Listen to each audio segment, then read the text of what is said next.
Hey everybody, Barry here again. I have no idea where this video is going today, but I really want to record this part, so I guess I'm starting it here. I do have another couple things I got to do, like paint up an engine for Matt Penny that's going in a sick Cadillac hearse. It's a 4.8, and he's putting a turbo 400 or Buick Olds Pontiac transmission on it, but we'll get to that a little bit later. So I wanted to start with my wideband sensor, which isn't working.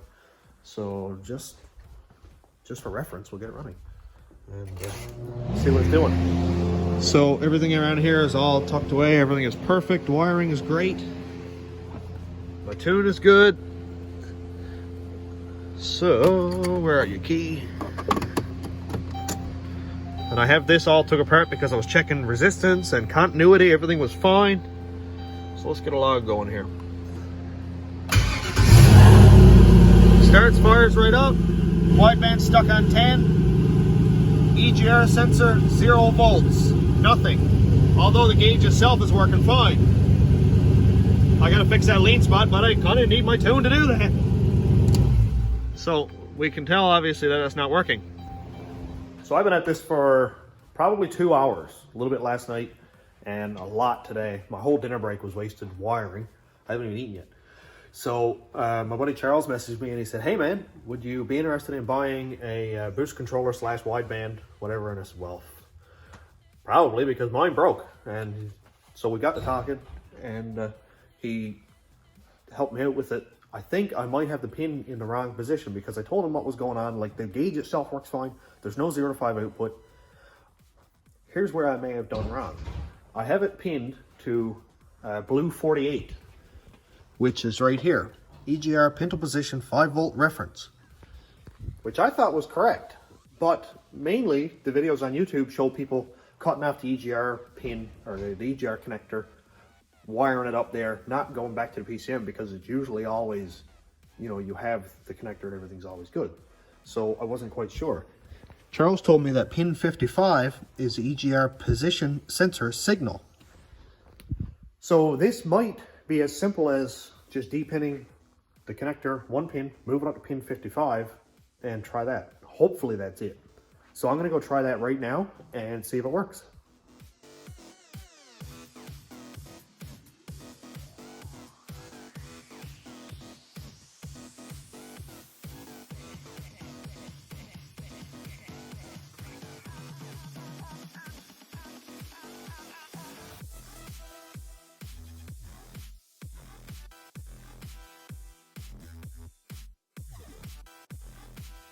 Alrighty, well, it looks exactly the same as it did before I started, except I moved the PCM pin from blue 48 to blue 55, and it makes a lot more sense because it's pintle position sensor reference. So if the position was closed, it'd probably be at 0 volts. If it was open, it'd probably be at 5 volts, anywhere in between. Makes a lot more sense now. And this is a completely new harness, and I haven't really done it this way before, so I wasn't sure. Like, I haven't had to put in the EGR pin before. So anyway, I hope it works. That's all I can say.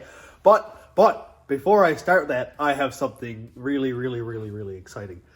A buddy, Jorge, who's been watching since it's been almost a year, and my channel's been to go like a year. So he's been here pretty much since the beginning and has helped me out big time, whether it's information or just give me something to laugh at. He supports my Patreon, so that's sick. Thanks, man. But this is sick. Here we have a box, and on that box says Michigan Motorsports. My mailing address.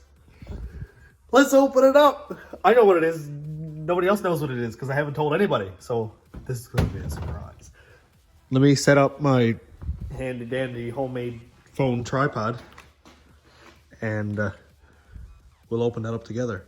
I'm so excited. Alrighty.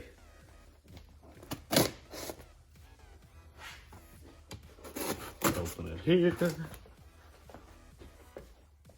Try not to stab whatever's in here. Oh, missed. A box full of cardboard? What?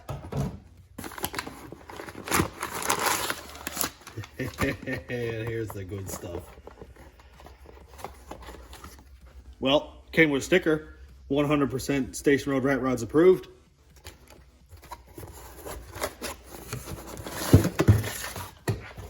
Oh, yes.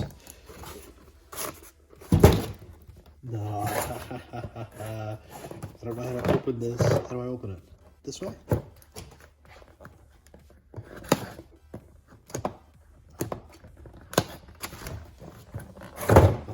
Here we go. Look at that. Oh, they're so cool. Man, they're solid. More stickers! Pack racing stickers.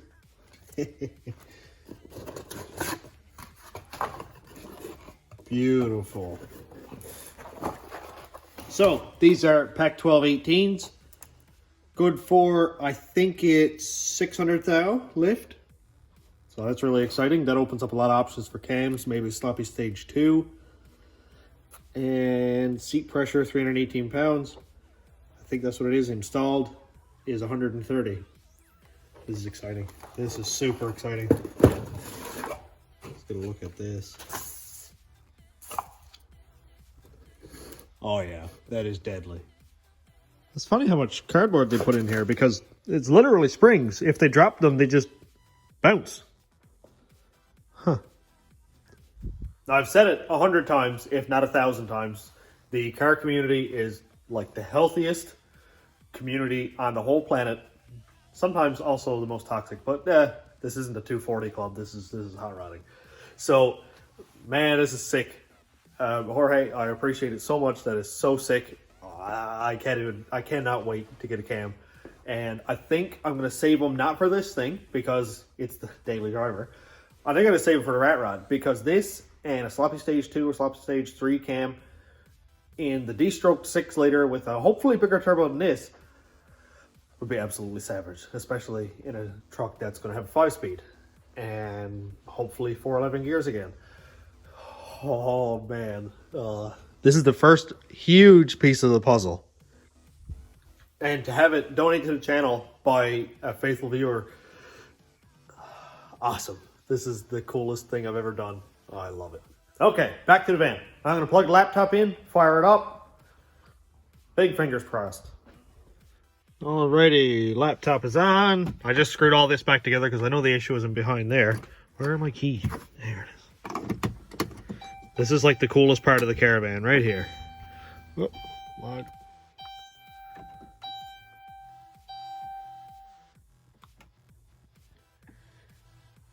And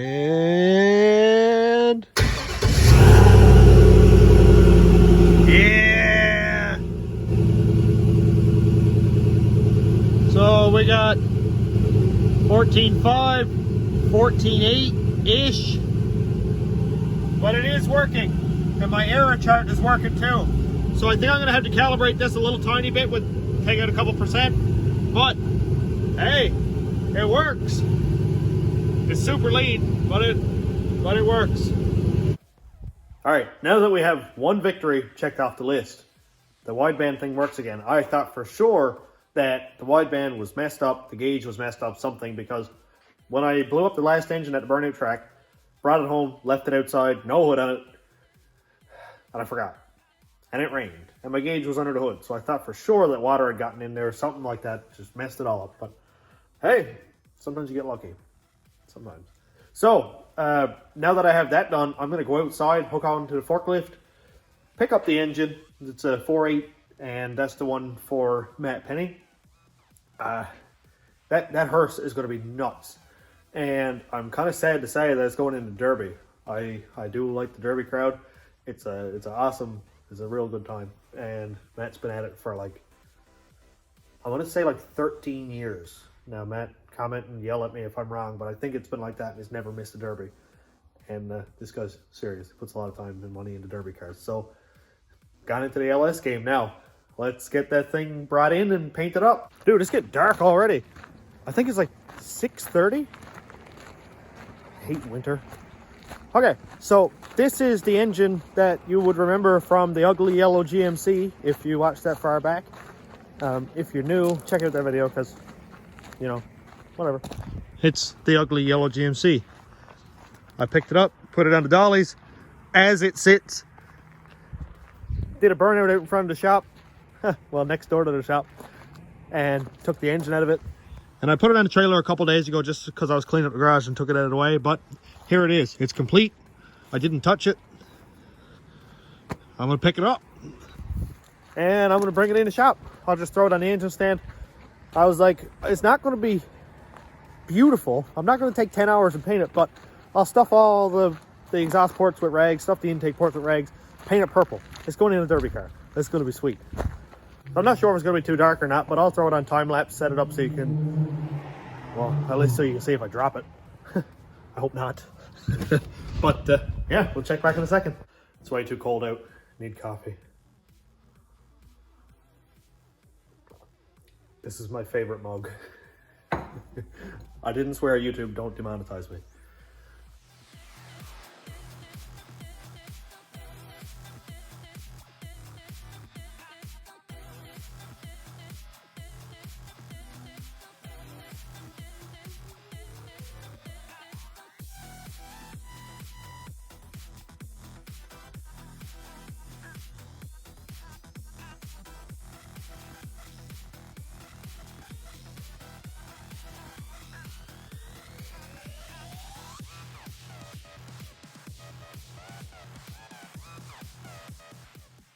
Well, it's a 4.8. It's complete. And I did crack off a piece of the intake, but I really don't care because I'll shave it anyway. I don't like having all this casting junky stuff on, so usually I tear it all off, fill it in, and just run it. I've had like 30 pounds of boost go through my shaved intake, so I really think it's fine. Let's paint it purple. So I think what I'm going to do is just kind of scale it off, maybe clean off some of this greasy stuff here so paint actually sticks to it, and unbolt everything that doesn't need to be here. And yeah, won't be long. A little bit of wire brush, a little bit of some everything cleaner or spray oil or something, and it won't be very long at all.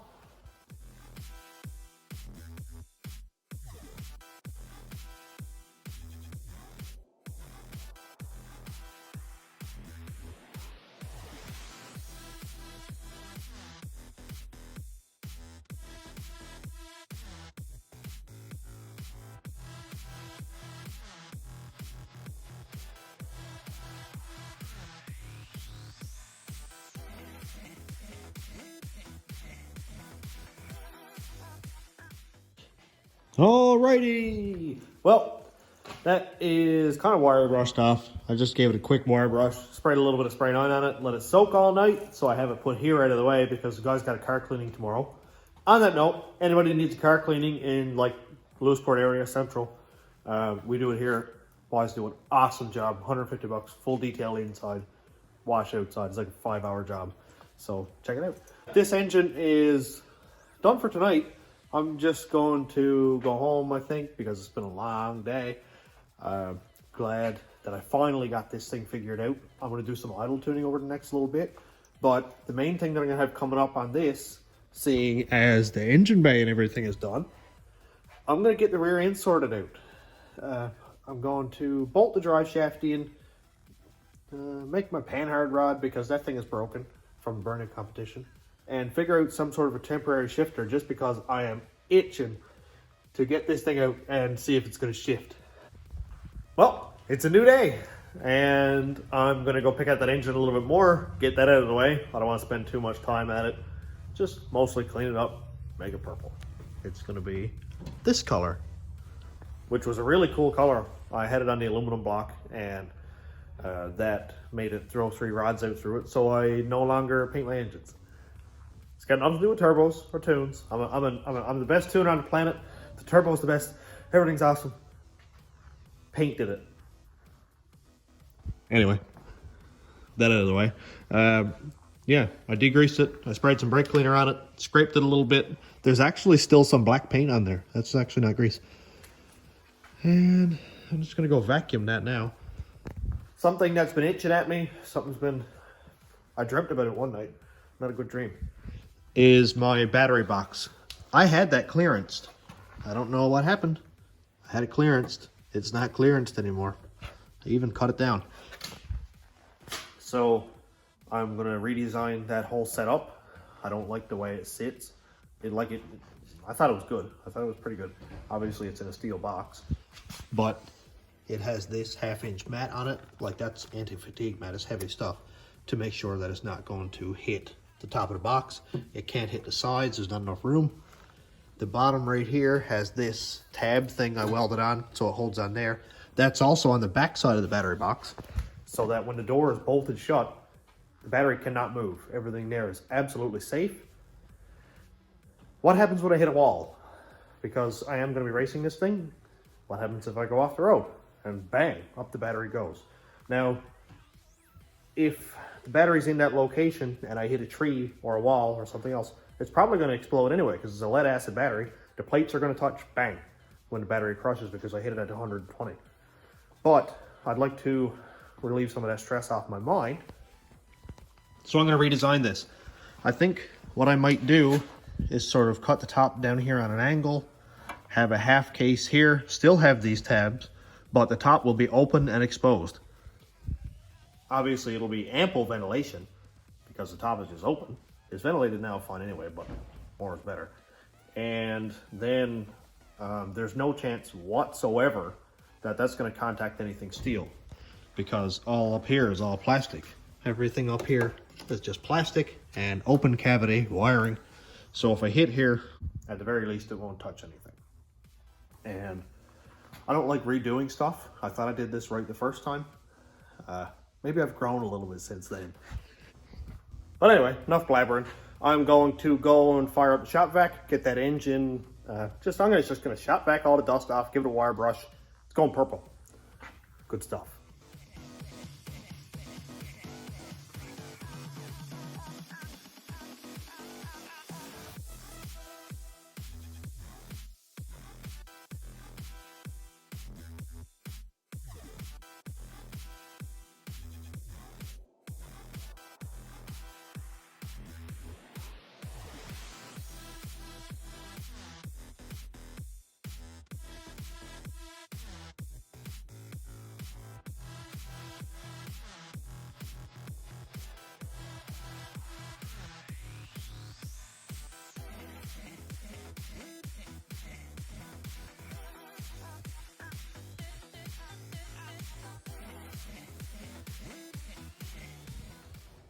So what's that thing I normally say? It ain't pretty, but it's purple. Mm-hmm. Yep. It's definitely purple. And also, it doesn't actually look horrible.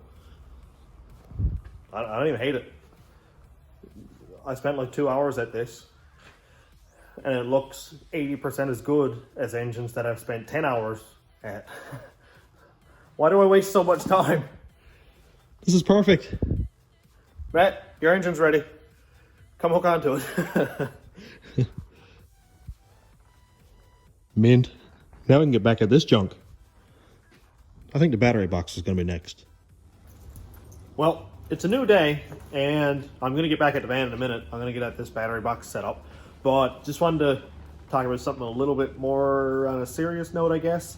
No, I won't get into any details because it's just not my place. But a guy who buys parts here, his son got in a bit of an accident this weekend. Put a Civic into a cliff. But he's okay, a little bit banged up. But I just kind of wanted to just give Riley a shout out and say, hey man, I'm glad you're okay. We do a lot of hood rat stuff, but safety's number one. You don't want to not go home to your old man. He'd be quite upset. And I'm not giving you a hard time because we've all been there. And if everybody who's watching could give him a thumbs up or just say, hey man, glad you're all right, that would be awesome, because we've put it in the weeds once or twice, been sideways on the highway, and everybody gets a real good fright. But sometimes it's not in your hands anymore. So I just want everybody to be safe. And I sell a sticker that says, street racing is not a crime. Well, it is, but bleep it. You know, but do it safely, please. I don't want to see anybody get hurt or killed. So anyway, on that note, I'm glad you're all right. Your old man's shook up, but he's good. Get back in the car. I do want to see that Hyundai slammed, painted white, with 5% tinted windows on it. But yeah, all right, let's get this battery chunked up. And so the plan is basically to cut this fairly low, probably down halfway, run it down here, kind of at an angle. I'm gonna pull the battery out for that, obviously. So that way it'll expose my top cables, which I know exposing it to the elements is not really ideal, but I am gonna have the wheel well thing there so it'll stop any rainwater from getting in there. I'm not gonna be driving this thing in the winter. I really, really don't want to. Cass is kind of upset because she thought all along that we were gonna drive it in the winter, and I didn't mean to keep that information from her. I just thought we were on the same page because, you know, this, with its abundance of power, is not necessarily meant for driving through 3 feet of snow in the winter in Newfoundland with this much salt built up on roads, because salt trucks here are insane.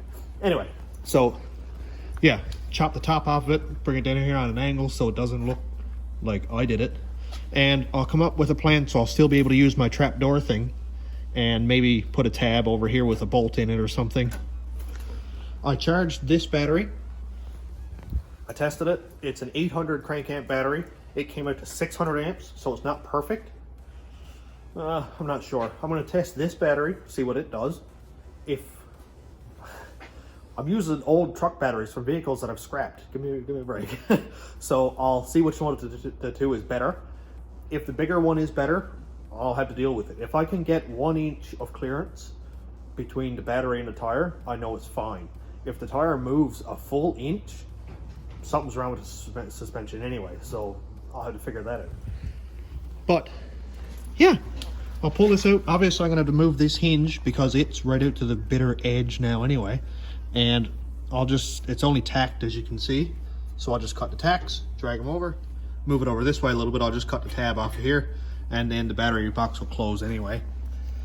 The battery will be able to move over here about a 1/2 inch, and there's a 1/2 inch of space there that I can clean up, because when the battery box is cut down, this tab in here is not going to be hitting the side of the case, so it can lay right stiff up against that. I think it's going to work fine. I hope it's going to work fine.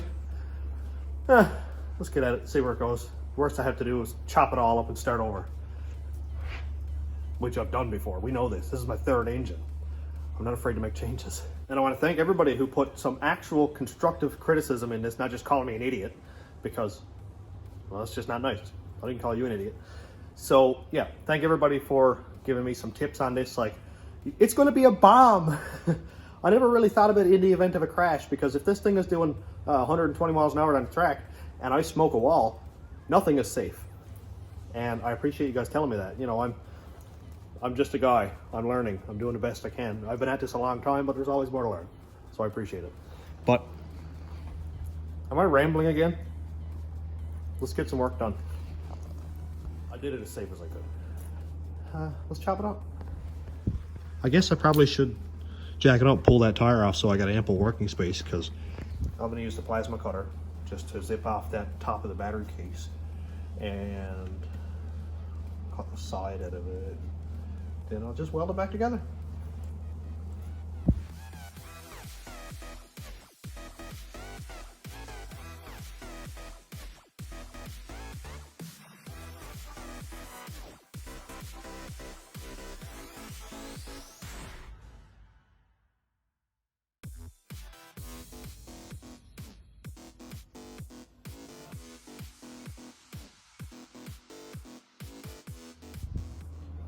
I think it looks pretty good.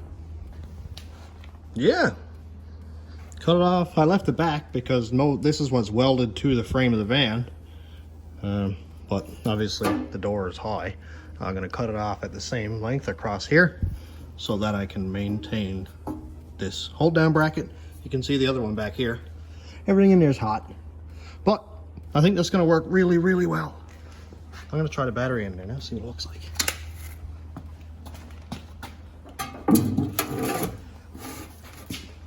There we go. No chance of that grounding out at all. And it gets away from this bracket over here so that I can push the battery box like right up against the side here. And now look at the space that we've got. There's like 1.25 inches of space there where I can move this right over, put it in there tight, close the door, well away from the tire and away from any danger. Sick. I'm gonna go pull this battery back out and move this wall closer to the battery.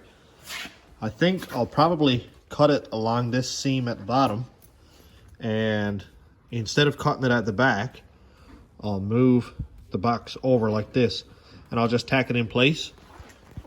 That way I don't have to go and cut the whole perimeter of it, move it all over, weld it back in, hope it fits. I can just move it, like say, away from the tire. Before I weld anything, I'll put the tire on, make sure that it's well away from the box and that's not going to hit anything, and then weld it up.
Well, got some progress done tonight. Look at this thing. Got it all put in. Battery cable is a ways away from anything metal. Over here obviously doesn't matter. But, and even the little washer that I welded on here is well away from the tire. I can get my hand in between there. If I have to, I'll trim it off just a little bit. But everything is in there like super tight. I didn't move it anywhere. Looks cool. I painted it up. I just want it to look a lot more presentable than a beige piece of siding that's all full of slag and welding. It looks a lot better black. Much better. I love it. So the boys are here, Rodney, Frampton, and Barrett was here for a little bit, and we're messing with the idle tuning, trying to get it to idle correctly, and it doesn't seem like it wants to. We're noticing that it's only getting like 9, 10, 11 degrees at idle. And I'll see if I can get an idle tune here. And it was hanging idle really bad too. It's hanging up around 1200 degree or RPM. And let's get it back down. And getting like 12 degrees at idle. It's not really what I want to see. Usually it'll idle around 20 degrees or so. And you can see here that idle advance at the time was pulling almost 10 degrees. Mainly because it was well over the idle speed. So it pulls timing from the idle over speed to try and bring the idle back down. Doesn't seem like it wants to. I don't know if it's sensing like a vacuum leak or something like that, but it is at 46 kPa, so that's pretty much right around idle, 40 to 50 kPa before it bounces around a little bit. So if anybody has any tips for me to get this thing to come down off of high idle, it'd be lovely. Sometimes I run into this, and when I crack the throttle, it'll stay at high idle, it'll stay like 12, 1300, and then slowly come back down after 5 or 6 seconds. So that was something that I had an issue with on the rat rod, and I had to mess with, I think it was the rolling idle. But if you have any tips, let me know. So I'm going to stop this video here. We're going to start the next video in about 10 seconds, but you'll see that in 3 days. But I'm going to pull a long night tonight. It is Friday. I don't have to work tomorrow. So I'm going to see if I can get some stuff done. I think what I might do in the next one maybe is bolt the drive shaft on. Maybe check out a shifter. So maybe I can sit in it with the brake on and pull it back in drive, see if it does anything. I have no idea if my wiring is good. I have no idea if the transmission is good, but if I get it to move 2 inches and I put it back on park, I'll be like really happy. Also, something else I have to do, I only got to wire up, I think, one more thing. And that's this fan. I don't have it hooked up to anything yet.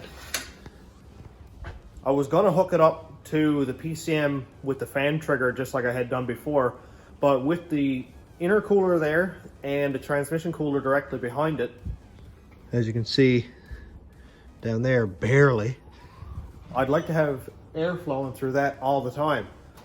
So I think I might hook it up with the ignition switch, or at least maybe with the PCM trigger, so that when the van is running, the fan is on all the time.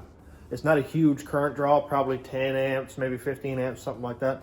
And it's not seriously loud, so I'm not concerned about being in drive-thrus and not being able to hear anything, but it has a 4-inch hood exit, so I'm gonna shut it off anyway. That's all gonna be in the next video. And like always, I want to thank my patrons on Patreon, and if you'd like to check that out, it is patreon.com/stationroadratrods.